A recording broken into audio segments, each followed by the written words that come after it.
In 1552, 2,000 ordinary Hungarian civilians, shopkeepers, farmers, and housewives faced down 40,000 of the Ottoman Empire's most elite warriors. What happened next would shatter the myth of Ottoman invincibility and prove that sometimes the human spirit is the ultimate weapon of war. Think about those numbers for a moment. That's one defender for every 20 attackers. The Ottoman Empire had conquered 3 continents. Their janissaries were considered the finest soldiers on earth. Their siege cannons had never failed to breach a castle wall. But here's what makes this story extraordinary. It wasn't professional soldiers who stopped them. It was bakers who turned their ovens into weapons, mothers who chose to fight rather than flee, children who became the difference between victory and annihilation. You're about to witness how ordinary people achieved what professional armies couldn't, stopping the unstoppable Ottoman war machine dead in its tracks. You'll discover the secret weapon that turned household items into instruments of war. You'll understand why the Ottomans' own elite troops became their greatest weakness. And you'll see the moment when children, yes, children, tipped the scales of one of history's most lopsided battles. If Eger fell, Vienna was next. Christian Europe hung in the balance. The defenders knew this. They also knew that surrender meant slavery for their children and death for themselves. So they made a choice that would echo through centuries. This wasn't luck. This wasn't divine intervention. This was something far more powerful. The moment when an empire discovered that mathematics don't account for one thing: desperation. To understand how shopkeepers defeated an empire, we need to see the world through their eyes on that September morning. The year 1552 found Hungary bleeding. For decades, the kingdom had been torn between 2 expanding empires, the Austrian Habsburgs to the west and the Ottoman Empire to the east. Like a wishbone pulled from both ends, Hungary was fracturing. In the fortress town of Eger, Captain István Dobo watched the horizon with growing dread. At 32, he'd already seen more war than most men see in a lifetime. But this was different. His wife touched his shoulder. "The rumors?" she asked. He nodded. "Not rumors anymore. They're coming." The Ottoman Empire in 1552 was at its apex. Under Suleiman the Magnificent, they controlled lands from Baghdad to Budapest, from Cairo to the Crimea. Their military machine had perfected siege warfare into an art form. In the past 50 years, they had never lost a major siege. Not once. The Ottomans had a saying, "Where the Sultan's cannons speak, walls listen." And they were right. Their massive siege artillery could reduce stone fortifications to rubble. Their Janissary Corps, Christian boys taken as children and transformed into elite Muslim warriors, were the special forces of their era. Their supply system could sustain armies of 100,000 men for months. Eger Castle stood like a lonely sentinel guarding the road to Upper Hungary, and beyond that, Austria. If Eger fell, the path to Vienna lay open. The castle itself was modest, its walls were aging, its garrison tiny. Dobo had exactly 300 professional soldiers. The rest of his 2,000 defenders? Refugees who'd fled the Ottoman advance, farmers whose lands had been burned, merchants whose trade routes had been severed, women and children with nowhere else to run. Among these civilians were 2 people who would prove crucial. Ava Sisi, a merchant's wife who'd organized the women into work brigades, maintaining supplies and caring for wounded. And Gergely Bornemissa, a minor noble with a talent for engineering and a dangerous fascination with gunpowder. "God gave us fire," he once told Dobo. "I'm just improving his design." As September dawned, Dobo gathered his unlikely army. Professional soldiers stood next to farmers still learning to hold spears. Housewives practiced loading crossbows. Children as young as 8 were organized into ammunition-running teams. The captain's orders were simple. We hold here, or Hungary holds nowhere. But why did 40,000 Ottoman warriors march on this remote Hungarian castle? The Ottoman force that approached Eger in September 1552 was a masterpiece of military organization. At its heart marched 15,000 Janissaries, the legendary slave soldiers who'd never lost a siege. These weren't ordinary troops. Taken as boys through the Devshirme system, They were raised from childhood for one purpose: perfect warfare. They didn't marry, they didn't own property. They lived only to fight and win for the Sultan. Behind them rolled 16 massive siege cannons, each weighing 3 tons. The largest could hurl 150-pound stone balls that would punch through 6 feet of solid wall. The artillery train alone required 500 oxen to move. Ottoman military engineers had calculated exactly how many shots were needed to create a practical breach: 300 cannonballs per section of wall. The supply train stretched for miles, 2,000 camels carrying enough powder, shot, and provisions to maintain a siege through winter if necessary. The Ottomans had learned from centuries of siege warfare. Wars were won by logistics as much as courage. Leading this host were Ahmed Pasha and Ali Pasha, 2 commanders who despised each other but were united in confidence. They'd taken dozens of fortresses together. Eger, with its aged walls and civilian defenders, would be routine. Inside Eger, Dobo faced reality with 300 professional soldiers, mostly light cavalry and infantry who'd survived previous Ottoman encounters. They knew what was coming. But the other 1,700 defenders were civilians who'd been training for mere weeks. The women, led by Eva Sese, had organized into specialized units. Some would manage the boiling oil and water stations, kitchen warfare scaled up to military dimensions. Others would serve as battlefield medics and ammunition carriers. "Your kitchens are now armories," Sisi told them during training. The women practiced in shifts, learning to pour boiling liquids from the walls without burning themselves, timing their movements between enemy arrow volleys. Gurgly Bornamisa worked feverishly in the castle's makeshift workshop. He'd been experimenting with something new: wheels packed with gunpowder and metal fragments that could be rolled down into attacking formations. The design was simple but untested. "If it works," he told his assistants, "we turn their numbers against them. If it doesn't..." He didn't finish the sentence. The castle's defenses were modest. Its walls, built in the 14th century, were designed for an earlier age of warfare. Against modern Ottoman cannons, stone was merely an inconvenience, not a barrier. The garrison had 40 small cannons, toys compared to Ottoman siege guns. Their gunpowder supplies would last perhaps 2 weeks of heavy fighting. But Eger had hidden strengths. The castle sat on a rocky hill, making mining operations difficult. Its water supply was internal, a deep well that couldn't be poisoned or cut off. And the approach routes were narrow, preventing the Ottomans from bringing their full numerical advantage to bear at once. On September 9th, Ottoman scouts appeared on the horizon. By September 11th, the entire army had arrived. The defenders watched from the walls as 40,000 men made camp, their tents spreading across the valley like a canvas city. The sound of their preparation, wheels creaking, officers shouting, the ring of hammers on metal, carried clearly to the castle. That night, the Ottoman heralds approached under a flag of truce. Their message was simple: surrender now, and you may leave with your lives, resist, and watch your families die. Dobo's response was equally simple: come and take us. On September 11th, the earth itself announced their arrival. Dawn on September 11th began with thunder, not from the sky but from Ottoman cannons. The first barrage announced their presence with devastating authority. 16 siege guns fired in sequence, their 3-ton frames lurching backward with each shot. The stones of Eger trembled. On the walls, civilians who'd never experienced bombardment learned what true fear meant. Each cannonball impact sent stone fragments flying like deadly hail.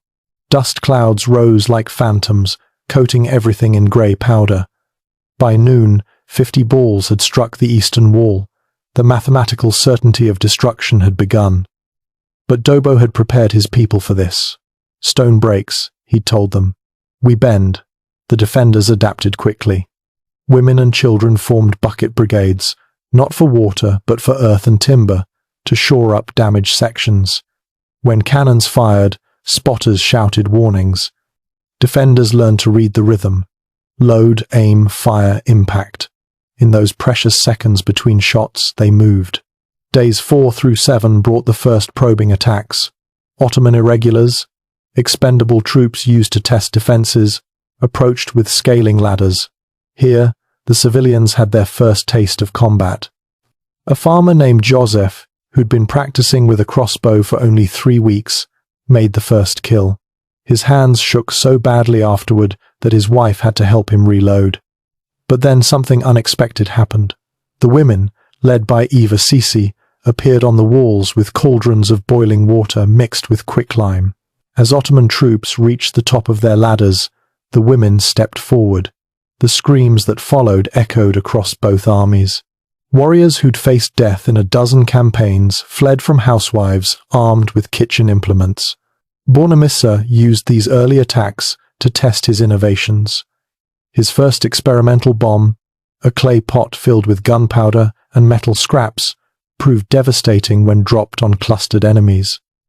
But his real breakthrough came by accident. A wooden wheel, set alight and packed with explosives, broke free from its mounting and rolled down the hill into Ottoman ranks. The random path of the burning wheel caused more panic than any aimed weapon. By day 8, the pattern was clear. Days meant bombardment, a steady rhythm of destruction that had opened visible cracks in Eger's walls. By day 14, over 3,000 cannonballs had struck the castle. Defenders counted them, using the Ottomans' own ammunition to reinforce damaged sections.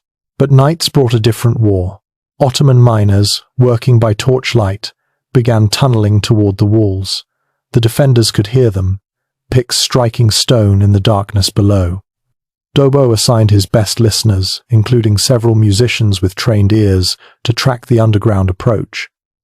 Countermining began immediately. Hungarian diggers, led by mining engineers from the nearby mountains, dug their own tunnels to intercept. What followed were the war's strangest battles, knife fights 30 feet underground, men killing each other in spaces so tight they could barely swing their arms. Bornemissza experimented with smoking out enemy tunnels, with flooding them, and finally with explosive charges that collapsed them entirely. The first 2 weeks established a brutal rhythm. By day, bombardment and assault. By night, the underground war. Between desperate repairs, tending wounded, and the constant work of survival, the civilians were transforming. Fear remained, but routine created its own courage. Women who'd fainted at the first cannon fire now worked through bombardments. Children learned to sleep despite the thunder. On September 25th, the Ottomans attempted their first major assault. 5,000 troops attacked simultaneously from 3 directions. For 6 hours, the walls swarmed with ladders, grappling hooks, and climbing men. Civilians fought alongside soldiers, using anything that could kill: rocks, boiling oil, improvised spears. When one section nearly fell, Dobo himself led the countercharge, his family sword cutting through Ottoman elite troops. The assault failed, but everyone knew it was just a probe, a test of defenses before the real attack. Ottoman engineers had identified weak points. Their miners reported progress. Artillery had created promising cracks in the eastern wall. In the Ottoman camp, confidence remained high. They'd lost perhaps 500 men, acceptable casualties for reconnaissance, in force. The defenders looked exhausted. Their walls were crumbling, their ammunition running low. Ali Pasha told his officers, "Another week of bombardment, then we take it." But on September 29th, everything changed. The real battle was about to begin. September 29th dawned blood red. The Ottoman War Council had decided, today, Eger would fall. Ahmed Pasha ordered 15,000 troops to attack simultaneously. No more probes, no more tests. This was the killing blow. The assault began at first light with a bombardment that dwarfed all previous efforts. Every Ottoman cannon fired continuously. The eastern wall, already weakened, began to crumble. By noon, a breach opened, 15 feet wide, rubble-strewn, but passable. The nightmare scenario had arrived. "The wall is down." The cry echoed through the castle. Defenders rushed to the breach, knowing this was where they would live or die. Dobo positioned his best troops at the gap, but there weren't enough. That's when Eva Sisi led her women's battalion forward, carrying their cauldrons of boiling oil mixed with sulfur. The first Ottoman wave hit the breach like a steel tide. Janissaries, the elite of the elite, surged forward. They expected to face demoralized soldiers. Instead, they met housewives who poured liquid fire from above. The oil clung to armor and skin alike. Men who'd never screamed in battle screamed now. Behind the women, children worked with desperate efficiency. 8-year-olds carried stones. 10-year-olds ran ammunition. A boy named Peter, just 12, would later be remembered for maintaining arrow supply to 3 different positions while Ottoman fire fell around him. But then came Bornemisser's moment. He'd prepared for this, the breach defense.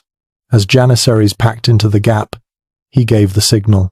His assistants lit the fuses on his newest creation, wooden wheels packed with gunpowder, metal fragments, and pitch. They rolled these burning wheels down wooden ramps directly into the breach. The first wheel exploded among packed Ottoman troops. The second followed, then a third. The wheels' random bouncing paths made them impossible to avoid. Flames spread through tightly packed ranks. The breach became a death trap. But the Ottomans were professionals. They pulled back, regrouped, attacked again, and again. For 6 hours, the breach saw continuous fighting. Bodies piled so high, they formed a new barrier. Defenders used enemy corpses as shields. Below ground, a parallel battle raged. Ottoman miners had finally broken through, entering the castle's lower chambers. Hungarian counterminers met them in darkness. The underground war became a nightmare of close-quarters combat. Men fought with knives, picks, bare hands. The tunnels were too narrow for swords, too dark for accuracy. Bornemisser had prepared for this too. He'd placed explosive charges at key points, ready to collapse tunnels if needed. When Ottoman troops began pouring through one breach, he gave the order. The explosion shook the entire castle.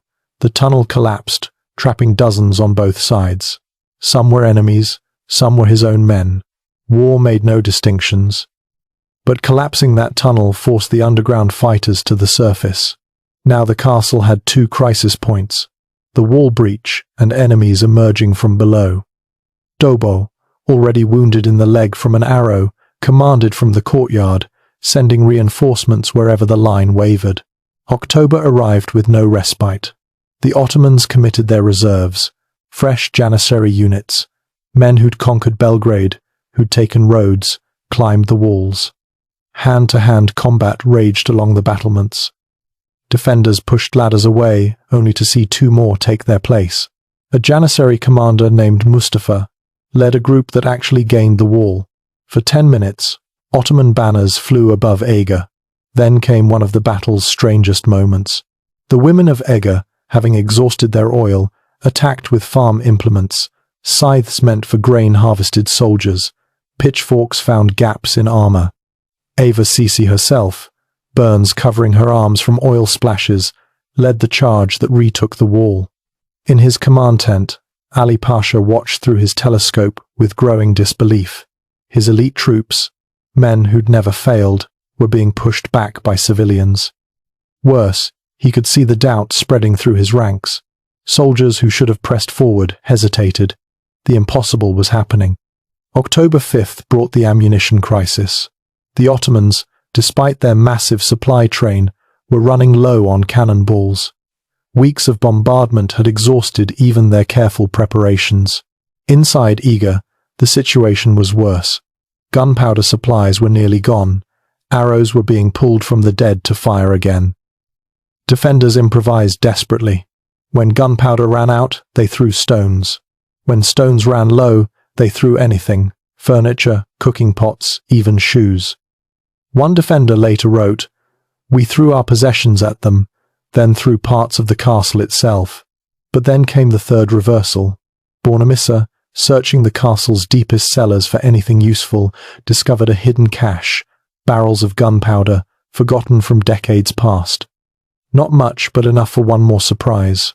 October 13th would be the final test. Ahmed Pasha, furious at the delay, ordered an all-out assault.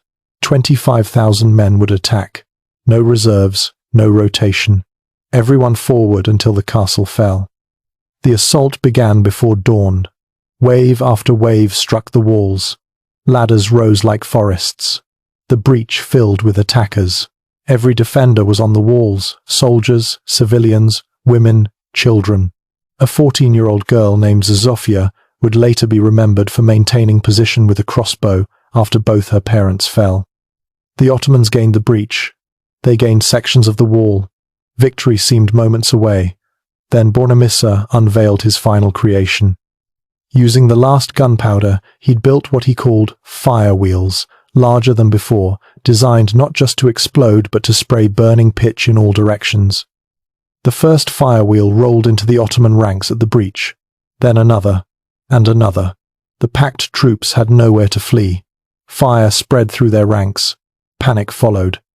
Men pushed backward, trampling their comrades. At that crucial moment, Dobo led a final charge. Wounded, exhausted, he raised his sword and shouted words that would echo through Hungarian history. For your children, for Hungary, forward. Every defender followed. Soldiers, civilians, women, children, all surged forward in one desperate push.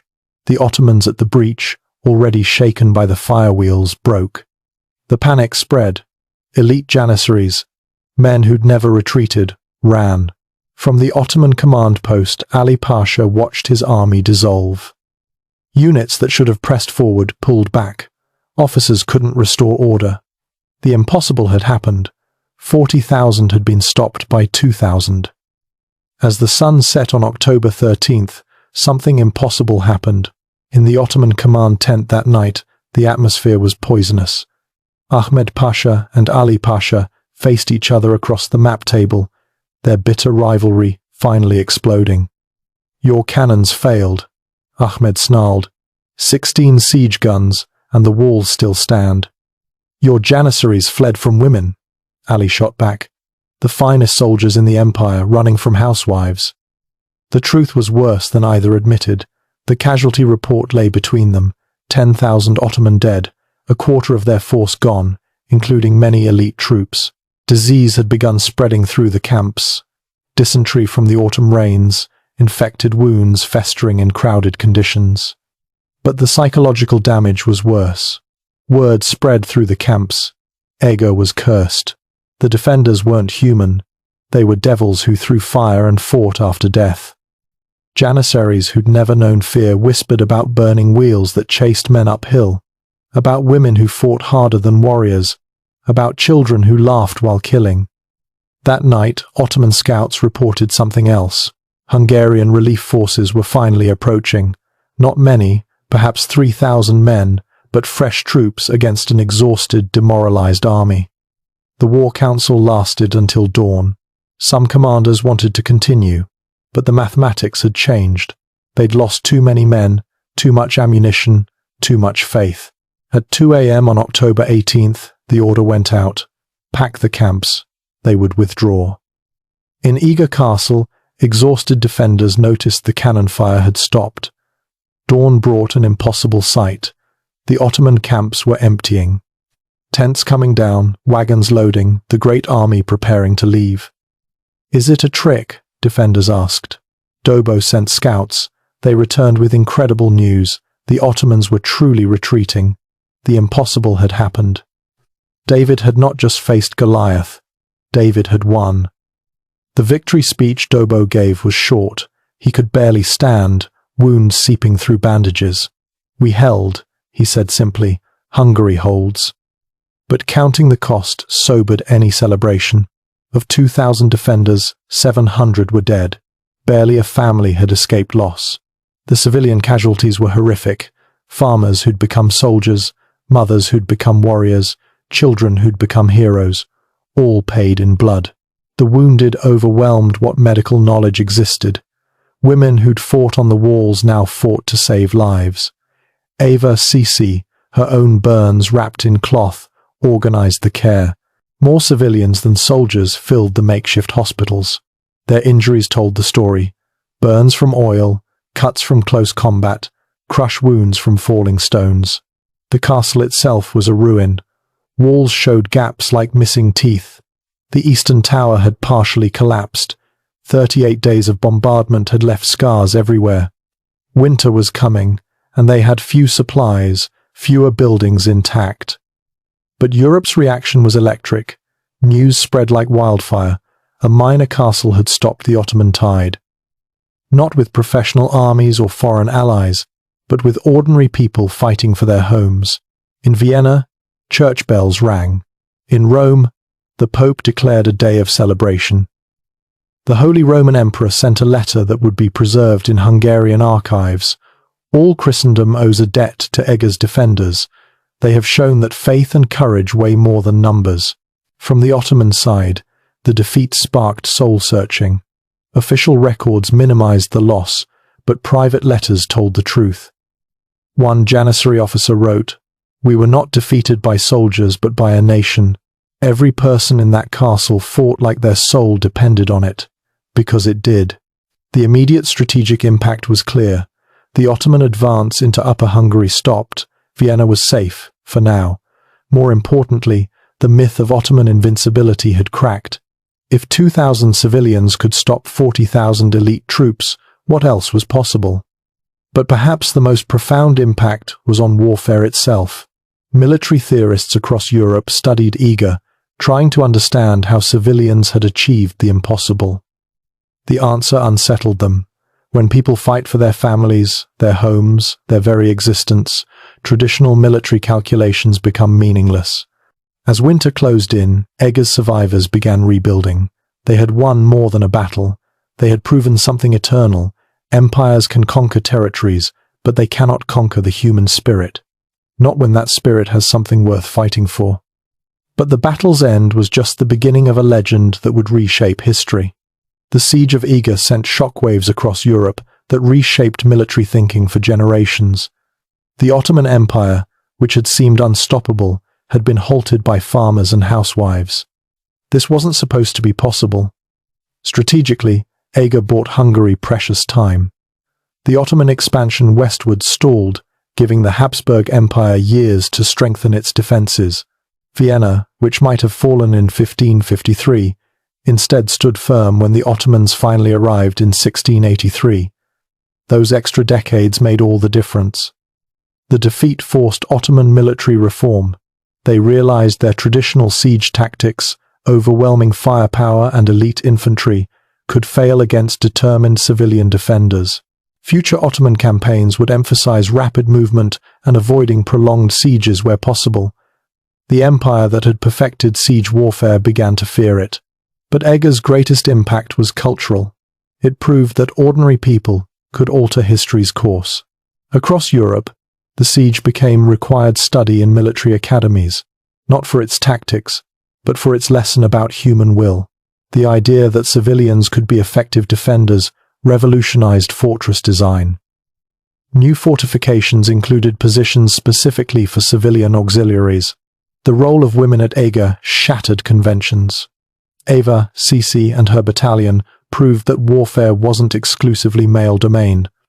While it would take centuries for formal recognition, Eger planted seeds that would eventually bloom into accepted female military participation.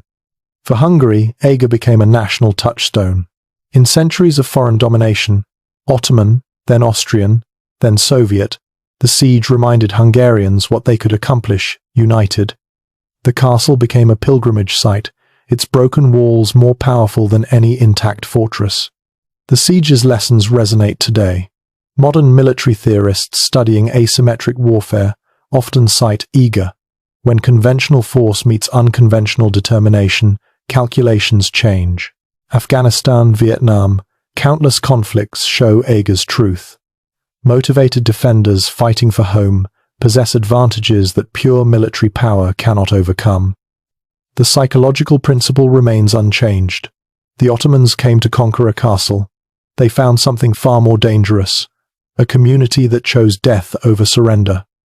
Not from fanaticism, but from love, for their families, their neighbors, their way of life. Bornemisser's innovations, improvised weapons using available materials, presaged modern guerrilla warfare. His firewheels were primitive, but the concept of turning enemy advantages into weaknesses would echo through military history. Perhaps most powerfully, Eger demonstrated that heroism isn't reserved for professionals. Joseph the farmer, Eva the merchant's wife, young Peter carrying ammunition, they proved that ordinary people in extraordinary circumstances can achieve the impossible. Returning to our opening paradox, 2,000 ordinary Hungarians stopped 40,000 elite Ottoman warriors. Now you understand how. Not through superior weapons or brilliant tactics, but through something more fundamental. The Ottoman Empire assumed people would choose survival over freedom. They calculated that civilians would break under professional military pressure. They were wrong. At Eger, the defenders chose neither survival nor freedom. They chose each other, and in that choice, they found both victory and immortality. Empires rise and fall. Castles crumble to dust. But the lesson of Eger endures. When ordinary people stand together for what they love, they become extraordinary. And sometimes, just sometimes, that's enough to change the world.